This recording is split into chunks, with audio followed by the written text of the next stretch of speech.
उत्तर प्रदेश में कार्यरत 1 लाख एनएचएम कर्मचारियों ने अनिश्चितकालीन धरना शुरू करते हुए 7 सूत्रीय मांग वाला एक ज्ञापन सीएमओ रेखा शर्मा को सौंपा। अनिश्चितकालीन धरने में आशाएं भी शामिल हुई। आपको बता दें कि उत्तर प्रदेश राष्ट्रीय स्वास्थ्य मिशन संविदा कर्मचारी संघ की लंबित मांगों के लिए विधानसभा चुनाव 2017 से पहले लखनऊ में आयोजित अधिकार दिलाओ रैली में वादा किया गया था कि उत्तर प्रदेश में भारतीय जनता पार्टी की सरकार बनने पर राष्ट्रीय स्वास्थ्य मिशन के अंतर्गत कार्यरत संविदा कर्मचारियों की मांगों को शीर्ष प्राथमिकता के तहत समस्त मांग पूरी की जाएगी, परंतु सरकार का कार्यकाल पूरा होने को है, लेकिन उक्त स्वास्थ्य कार्यकर्ताओं की मांगे जस की तस लंबित हैं। धरनारत कार्यकर्ताओं ने एक बार फिर अपनी मांगे गिनाते हुए कहा कि 1. विनियमितीकरण, समायोजन व सृजित पदों का विभाग में सृजन, वेतन पॉलिसी एवं वेतन विसंगति दूर की जाए। 7वां वेतन आयोग का लाभ व जॉब सिक्योरिटी का लाभ दिया जाए। रिक्त पदों पर गैर जनपद स्थानांतरण सुविधा दी जाए। आउटसोर्स प्रक्रिया को समाप्त किया जाए। समस्त संविदा कर्मचारियों हेतु बीमा पॉलिसी का निर्धारण किया जाए। आशा बहुओं का एक नियत मानदेय निर्धारित किया जाए आदि मांग ज्ञापन में की गई।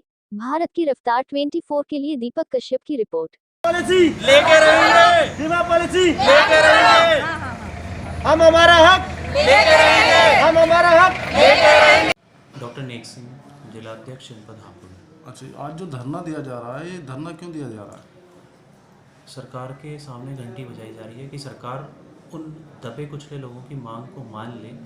जो हमने 24 नवंबर तक का समय दिया था, सरकार को एक ज्ञापन हमने सौंपा था नवंबर के दूसरे सप्ताह में, जिसमें हमने ये आह्वान किया था कि यदि 24 नवंबर तक हमारी मांगें नहीं मानी जाती हैं सरकार के द्वारा, तो हम 24 नवंबर से धरने पे चले जाएंगे। हम अपना कार्य बहिष्कार करेंगे। क्या क्या मांगे आपकी? हमारी मांगे हैं, सबसे प्रमुख 7 सूत्रीय मांगे हमने एक एजेंडा रखा था सरकार के सामने। उसमें प्रमुख मांगे हमारी कि जो भी हमारे एनएचएम के अंदर कार्यरत जितने भी हमारे साथी हैं, सभी को परमानेंट किया जाए।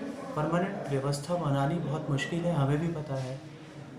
जब तक हम लोगों को परमानेंट नहीं किया जाता, तब तक जो वेतन विसंगतियां हैं हमारी, जो समान कार्य समान वेतन है, बहुत सारे ज़िले में प्रदेश में ऐसे पद हैं जिन पे एक ही समान कार्य, 2 डॉक्टर्स एक ही काम कर रहे हैं, 2 पैरामेडिकल्स एक ही काम कर रहे हैं। परमानेंट की सैलरी 80,000 है और जो एनएचएम के अंदर काम कर रहा है उसकी सैलरी 8,000, 10,000, 12,000, 15,000 है।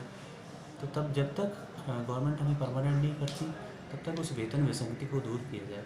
एक 7वां वेतन आयोग जब से लगा है, 7वें वेतन आयोग का 1 रुपये का फ़ायदा किसी एनएचएम कर्मी को नहीं हुआ है, जबकि जो परमानेंट साथी हैं हमारे, उनकी सैलरी 30-30, 35-35% तक बढ़ाई गई है। जो चौथी मांग है हमारी, किसी भी ज़िले में जो रिक्त पद हैं, उन रिक्त पदों पर स्थानांतरण। जैसे अभी 2 दिन पहले का वाक़या है, इसी क्रम में एक हमारी एएनएम बहन ने सुसाइड कर लिया है।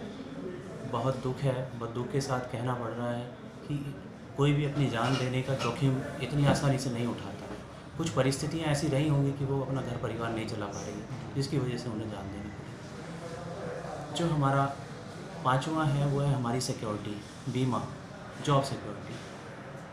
आज की डेट में कोई भी परमानेंट वर्कर यदि ख़त्म हो जाता है अपनी ड्यूटी के दौरान, तो उसके किसी परिवार के व्यक्ति को किसी न किसी को उसकी जगह नौकरी दे दी जाती है और एक अच्छा हैंडसम सा अमाउंट उसके परिवार को दे दिया जाता है उसका भरण पोषण के लिए। लेकिन एनएचएम में यदि कोई व्यक्ति कार्य करने के दौरान भी यदि कोई हमारा साथी अपनी जान गंवा देता है, तो उसके परिवार को भरण पोषण के लिए कोई 1 रुपया देने को तैयार नहीं है। जो हमारी अंतिम मांग है वो है हमारी एएनएम बहनों के लिए। एएनएम बहनों को सिर्फ एक कमीशन बेस से काम कराया जा रहा है, उनका कोई नियत मानदेय नहीं है। तो 7वीं मांग हमारी उनके लिए है कि वो अपना एक नियत मानदेय उनके लिए निश्चित करे सरकार, चाहे वो 5,000 करे, 10,000 करे, कि मिनिमम आपको इतनी सैलरी मिलेगी, उसके बाद आपका जो भी होगा वो कमीशन होगा। एएनएम बैठी हुई है धरने में। हमारी एनएचएम की जो हड़ताल चल रही है, सभी कैडर से लोग बैठे हुए हैं और मैं एएनएम हूँ। तो हम हड़ताल इसलिए कर रहे हैं कि सरकार हमारी किसी भी मांग को सुन नहीं रही है। हमारी जो 7 सूत्रीय मांगे हैं उनको लेके स्ट्राइक चल रही है, जिसमें हमारा नियमितीकरण का मुद्दा है। सरकार हमें नियमित करे और जब तक नियमित का प्रोसीजर चलता है, नहीं कोई समस्या सरकार के सामने आ रही है, तो हमें समान कार्य का समान वेतन तो कम से कम दे, क्योंकि हमें बहुत ज़्यादा दिक्कतों का सामना करना पड़ता है। हम लोग एएनएम हैं, फील्ड में काम करते हैं, अपने किराए के पैसे से जाना पड़ता है। इतना हमारे पास हमारी सैलरी इतनी नहीं है, मात्र 10 से 12 हज़ार में किसी का घर नहीं चलता। छोटे छोटे बच्चे हैं, हम लोग किसी अच्छे स्कूल में अपने बच्चों को नहीं पढ़ा सकते। सरकारी स्कूल में हमारे बच्चे पढ़ रहे हैं क्योंकि हमारे पास इतना पैसा ही नहीं है कि हम लोग अब फीस भी भर सके, बच्चों को अच्छे कपड़े दिलवा सके। हमारे पास इतना पैसा नहीं है, लेकिन फिर भी हम रात दिन मेहनत कर रहे हैं कि वैक्सीनेशन कोविड-19 कर रहे हैं। संडे की भी हमें छुट्टी नहीं मिलती। सुबह 9 बजे से 7-8 बजे तक हम काम करते हैं।